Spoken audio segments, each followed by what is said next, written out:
Ladies and gentlemen, this is TVP World. You're watching another edition of Break the Fake, where we debunk fake news and combat false narratives. I'm your host, Benjamin Lee, and let's get rolling. We start the show off with the dynamic duel of despots, Putin and his budget-friendly sidekick Lukashenko. Together, they craft tales of heroism and victimhood so preposterous that they could win Oscars for fiction. Now it seems Putin is cooking up a surprise from Belarus, and spoiler alert, it's probably not a peace treaty. With his beloved Oreshnik missiles on standby, he's declared that they'll be unleashed when Russia or his precious allies face threats. Enter Belarus, where the propaganda machine is revving up harder than a Soviet-era tractor. Среда ОТС, здравствуйте. Это наш последний выпуск в году. Раз уж главным словом високосного 24-го стала безопасность, говорим сегодня об угрозах. Неужели Сирия все? Выстоит ли грузинская мечта и что будет, если нет?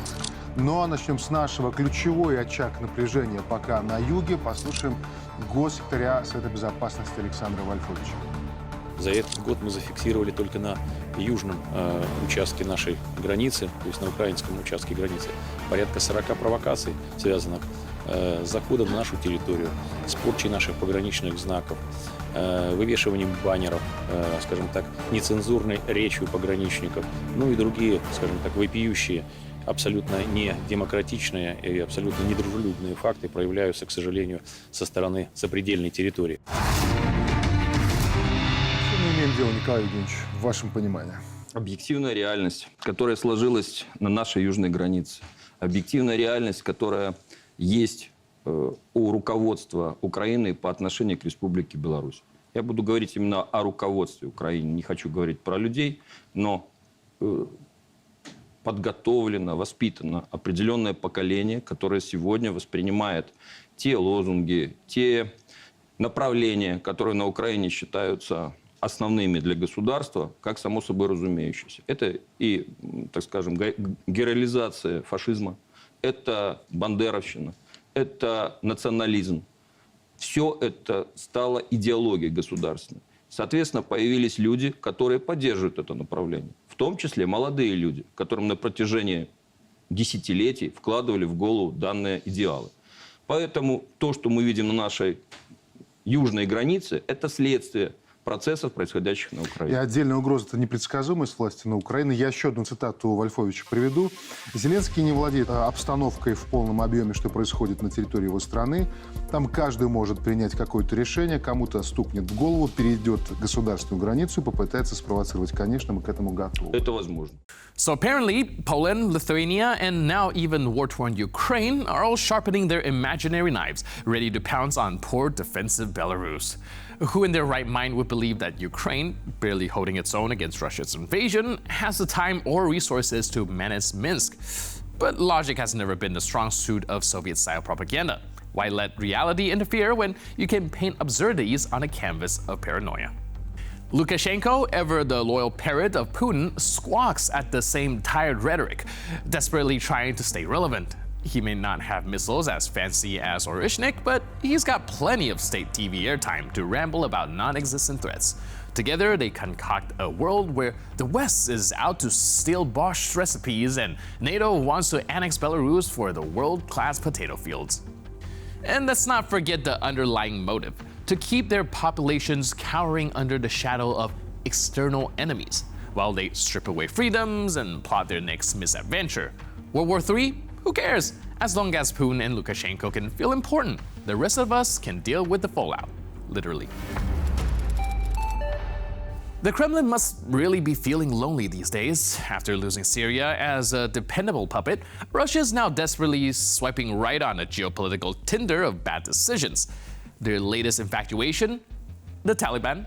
Yeah, the same group that Russia had no problem labeling as terrorists just yesterday is suddenly looking like a promising new partner, because nothing screams global leadership like cozying up to a regime with a penchant for medieval governance. In a legislative masterstroke, the Russian Duma has approved a law that would allow them to erase the Taliban from their list of banned organizations, because apparently all it takes is a wink and a promise to stop terrorizing people. The logic is flawless. If you just rewrite the rules, you can magically transform an international pariah into a bosom buddy. Who needs principles when you can have pipelines and geopolitical leverage, right? It's almost poetic. Russia, scrambling to assemble its Axis of Evil 2.0, is now auditioning a group notorious for turning clocks back centuries. The irony here is rich. Moscow, a nation that claims to defend civilization against the decadent West, is forging alliance with regimes that outlaw music and education for girls. But hey, anything for a seat at Putin's crumbling empire table. And let's not forget the real goal: fueling chaos and division while inching the world closer to World War III. Because when you've lost credibility, alliances, and half your economy, the next best strategy is apparently to start arm wrestling NATO with the help of your new BFF in Kabul.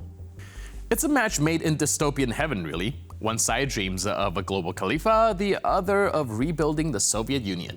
Together, they can continue their shared passion, pushing the world towards disaster while pretending that they're the last defenders of justice and peace. Bravo, Clement. Bravo. Dimitri Medvedev, once a president and now Russia's official drunken uncle on social media, has graced us with yet another pearl of wisdom. We must do everything to destroy Ukraine's military political leadership, he declared, presumably between gulps of vodka and angry rants about the West. Truly, nothing says global statesman like channeling your inner barroom brawler while advocating for war crimes. The irony here is breathtaking. Russia, a country clinging to the faded glory of its imperial past, has been crying foul about NATO's aggression for years. Yet here we are with Medvedev openly calling for the decapitation of a neighboring country's government. This is the same Medvedev who, not long ago, tried to present himself as the moderate face of the Kremlin. Now he's just a guy yelling in a corner about how everyone else needs to pay for daring to resist Russia's grand plans for domination. Нужно сделать все, чтобы уничтожить заказчиков, которые находятся в Киеве. Заказчики эти тоже известны, это военно-политическое руководство Украины. В любом случае, это очень скорбное происшествие. Я предлагаю почтить память нашего коллеги, нашего товарища.